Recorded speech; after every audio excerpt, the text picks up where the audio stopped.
Hi అండి, నమస్తే. సరదా గుడిమెట్ల యూట్యూబ్ ఛానల్కి స్వాగతం, సుస్వాగతం. ఈరోజు నేను మంగళహారతి, అమ్మవారి మీద మంగళహారతి పాడాలని అనుకుంటున్నాను.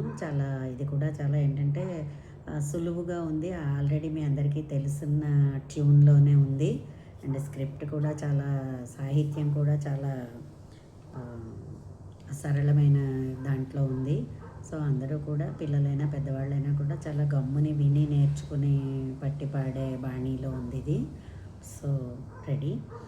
అమ్మ మంగళం, జగదాంబ మంగళం, మంగళరూపిణి గౌరి మంగళం. అమ్మ మంగళం, జగదాంబ మంగళం, మంగళరూపిణి గౌరి మంగళం. వాణి మంగళం, గీర్వాణి మంగళం, వాణి మంగళం, గీర్వాణి మంగళం. ఓంకారరూపిణివి దేవి మంగళం, ఓంకారరూపిణివి దేవి మంగళం. అంబ మంగళం, జగదాంబ మంగళం, మంగళరూపిణివి గౌరి మంగళం. వాణి మంగళం, కళ్యాణి మంగళం, వాణి మంగళం, కళ్యాణి మంగళం. ఓంకారరూపిణివి దేవి మంగళం, ఓంకారరూపిణివి దేవి మంగళం.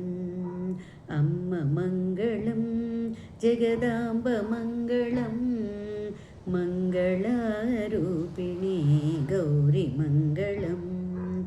జనని మంగళం, జగజ్జనని మంగళం, ముల్లోక సంచారిణి అమ్మ మంగళం.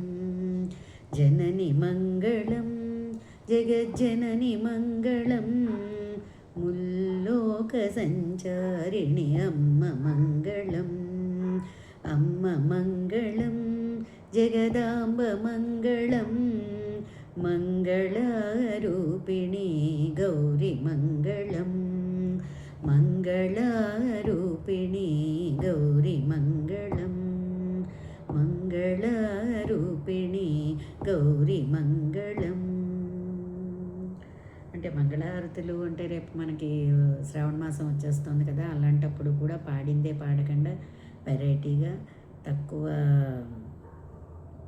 స్క్రిప్ట్ తోటి ఉండేవి పాడితే జనాలకు కూడా మరీ మంగళహారతి పాడడం అది పట్టుకున్నప్పటికల్లా బోమని పాడుతూ ఉంటే పాపం బోర్ కొట్టేస్తూ ఉంటుంది.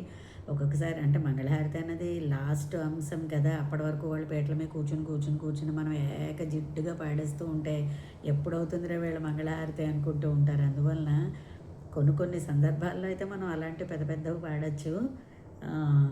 తక్కువ షార్ట్ పీరియడ్ కావాలి అనుకున్నప్పుడు అది కూడా మనం ఇలాంటి మంగళహారతులు ఎంచుకుంటే చాలా బాగుంటుంది, చాలా గమ్మున అయిపోతుంది. ఇంకా నేను టూ టైమ్స్ రెట్టించాను.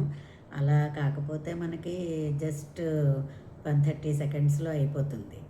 అందుకని బాగుంటుందని నా అభిప్రాయం. నా వీడియో కనుక మీకు నచ్చినట్లయితే లైక్ చేయండి, సబ్స్క్రైబ్ చేయండి. మరిన్ని వీడియోస్ కోసం బెల్ ఐకాన్ని క్లిక్ చేయండి. ధన్యవాదాలు.